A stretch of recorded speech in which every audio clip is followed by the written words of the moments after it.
is the 77 WABC minicast. So I got these three handsome boys in studio right now. Their names, of course, are Bucky, Daniel, and Moshe. They're the Let's Do Something guys.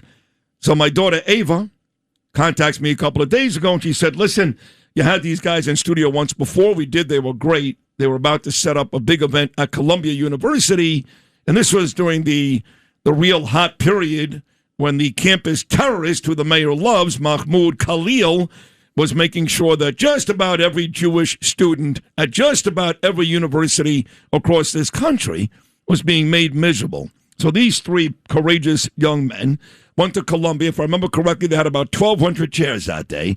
We haven't spoken since, but Daniel walks in. Maybe it was Moshe. I don't know. He's carrying this big cake, this huge cake. I go, guys, you don't have to do that. And it turns out they didn't do that. There's a lady downstairs, and I like this lady a lot. She shows up at all of our events. She loves this show. Her name is Claire O'Connor. Here's the birthday card. Dear Sid, wishing you and your family an abundance of love, health, and happiness on your 59th year and many decades ahead. All the love, Claire O'Connor. Read for me, if you wouldn't mind, Daniel, what the cake actually says. It says, happy birthday, Naomi and Sid. And I say an American flag, an Israeli flag, and united we stand. Very nice. What a great job. Beautiful cake. I don't know where she got it. And it is huge. I think this is about 10 kilos. I don't know how much that's in pounds. It's big, right? It's massive. I've never seen a cake that... Have you seen a cake this big, Louis? It is, you just put it, massive. It's a massive cake. So thank you, Claire. And this is not a big birthday. The big one is next year, although people would argue... How old? Sid, 25? Yeah, thank you.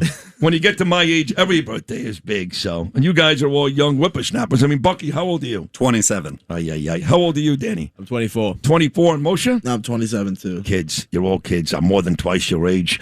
So you guys are the Let's Do Something kids, and you go to different universities, just like our guy, Brylan Hollyhan, does. He's on the show every Tuesday. He speaks for the Gen Z population out there that vote Republican and support President Trump. He was found by Charlie Kirk in the 4th grade. You guys are doing that to combat anti-Semitism, which is still a huge issue, especially in this city. You know, the mayor was saying a couple of days ago that anti-Semitism is up. No kidding, schmuck. Why do you think it's up? Because you encourage it. That's why, you dumb bastard. When I'm talking about people like Mahmoud Khalil at Columbia, and you host him at Gracie Mansion, you and your Jew-hating wife, that's why the numbers are up. It's really very simple. So tell me this. We'll start with you, Bucky. Last time you were here, 1,200 chairs at Columbia University. How did that day go? That day was incredible. I think we've all seen the images over the last 2.5 years that you mentioned, where it was no less than an invasion of our universities. Right? Oh, his mic just went off. Try to do that again. Didn't you hear me? No. Is that mic not going to work? All right, take it over from here, and we'll get Bucky's mic working. Daniel, talk about what the invasion he just talked So what Bucky about. was saying before his mic stopped working, that day we set up 1,200 chairs on Columbia's campus. It was this mic. We're jumping new mic. Okay, I am right here. Good. Just finish what you have to Cool. say. So we set up 1,200 chairs on Columbia's campus. His mic is not... There you go. Go ahead. Okay, we set up 1,200 chairs on Columbia's campus. It was an incredible day. We got so many of the Jewish and non-Jewish students involved on the campus. Each chair represented a victim on that from October 7th, essentially. Oh, wow. And it was a message to the world that we're not standing alone, and we are united. Well, I'm glad that you mentioned the fact that 1,200 did have significance. That was about the amount of people that were murdered back on October the 7th. You know, I've got friends, guys, who were directly involved with 9/11. Either they lost family members, and they hate it when we talk about it. They're like, just move on. And we can't do that. We're about to commemorate 25 years. There are people that are doing the same thing with October 7th. It's like, move on. We're sick of hearing about the Israelis and the Jews. And this comes from people that are not even anti-Semites. That ain't going to happen on this show, okay? Sorry, I got guys, competition in this city that say all Sid does is talk about the Jews, which is utterly ridiculous. It's a lie. It's a lie. But yes, I try almost every day to have at least one segment like this one that keeps that memory alive. And you're going to tell me right now, Bucky, that the issue on college campuses is still a huge issue, isn't it? It's not only a huge issue, it has nothing really to do with the Jews or with Israel. It's an issue with America. The most common indicator of if these people are going to hate Israel is if they hate America. And that's what we're seeing more and more. And 9/11 is the perfect example. There's a very simple reality going on. There are people who love this country and love what this country does for the world. And there are people who hate this country and hate what this country does in the world. And if you believe that, you're going to see Israel as a force for bad in the world. And we are seeing the people on our campuses being radicalized to hate America. And how does that express itself? By hating the Jews. But it's all the same. You're right. It starts with the Jews on Shabbat on Saturday. But they're really coming for the big numbers, the churchgoers, the Americans on Sunday. And Moshe, Abel was telling me yesterday that part of the issue is the brainwashing. I believe that the mayor in this city brainwashes some of these young, stupid kids. Yeah, I'm going to get your free stuff, and the Jewish people are bad, and Israel's committing genocide, all that nonsense. But, as you're about to point out, forget about the mayor.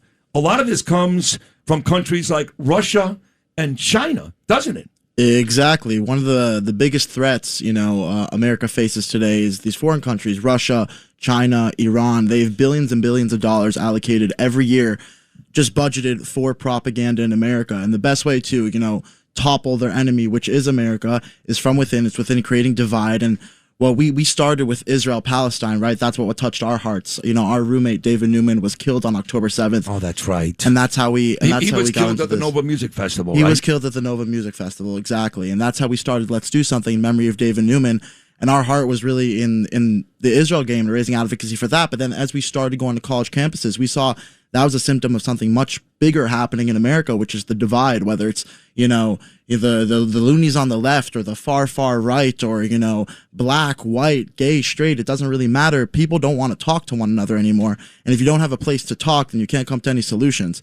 And that is the doing of billions and billions of dollars invest in dividing America. Good point. Are you guys all Republicans? Not that it matters. I love you three. You can be my kids. Are you a Republican, Bucky? No, independent. Independent. What about you, Daniel? Independent, And what about you, Moshe?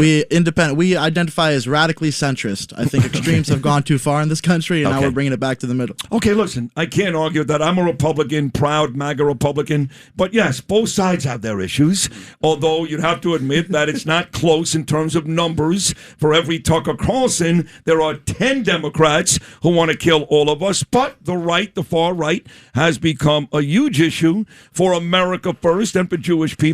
So, Bucky, for example, when you see what Tucker Carlson and Candace Owens and these losers are doing for young kids like you, it's got to be very disheartening, yes? It's extremely disheartening. And you were just talking about the Gen Z community. We see that community in the polls is undecided if they're going to be Republican or Democrat. Really? But yes, there's a lot of people who just don't know. And I think you look out in the world right now and you see the Tucker Carlson and you see the Hassan Piker. And they're both the same to me in the end of the day. And people are sick of that.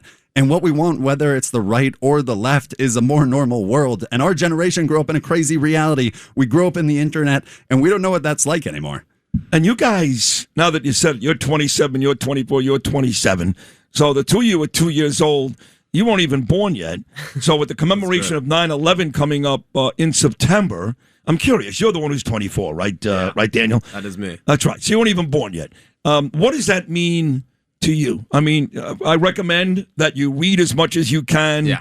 I didn't have to watch the video 1,000 times of airplanes hitting buildings. It becomes perverse and gross after a while. But you should really know what that's all about, especially when you look at the leadership in this city that tends to side with the guys that hit the buildings rather than us. What are your thoughts on that? My thoughts on that is that it's a perfect example of what we're fighting for. The fight in Western values.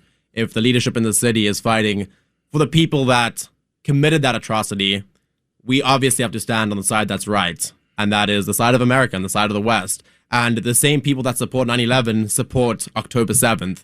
And it's all tied in. And we have to defend what is ours. And that is Western civilization. God, you guys are so smart.